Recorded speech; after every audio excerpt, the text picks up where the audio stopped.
Des milliers de Russes ont appelé, à travers les réseaux sociaux, le gouvernement à déposer et à faire adopter un projet de loi sur la violence domestique dès que possible. Les militantes des droits humains Alena Popova et Alexandra Mitrosina ont lancé la campagne en exhortant les utilisateurs des réseaux sociaux à afficher des images d'eux-mêmes avec le hashtag numéro « Je ne voulais pas mourir » et à signer une pétition. De nombreux participants utilisant le hashtag ont suivi l'appel des deux femmes en partageant des images d'eux-mêmes maquillées en sang, avec des coupures et des traces de violence. Soutien populaire à Fatou Jallow, la victime de Jamais. Le débat fait rage depuis quelque temps sur les attitudes à l'égard de la maltraitance et de la violence domestique en Russie, qui sont de plus en plus répandues. Alexandra Mitrosina a eu l'idée de la campagne et a organisé les premières séances photos.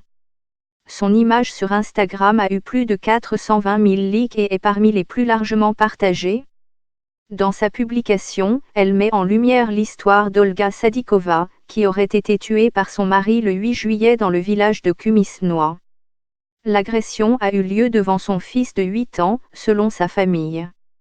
Madame Sadikova avait précédemment dénoncé son mari à la police, a déclaré le ministère de l'Intérieur de la Fédération de Russie.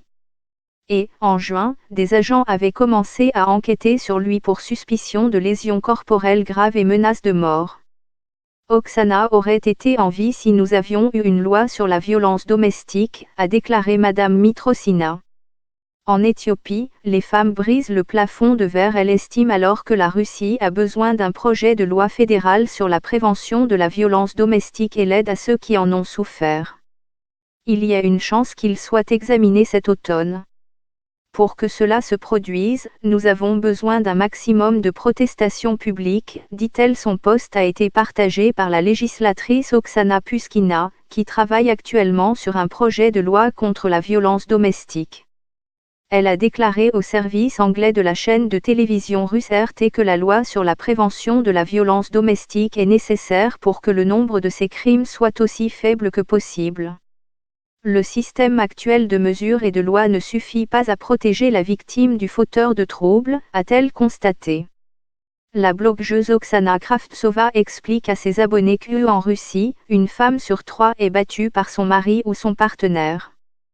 Toutes les 45 minutes, une femme est tuée à la maison, des chiffres effrayants. Quelqu'un peut critiquer et dire les blogueuses ont peint des bleus et font de l'hyperactivité. Mais ce battage médiatique est vraiment nécessaire, se défend-elle.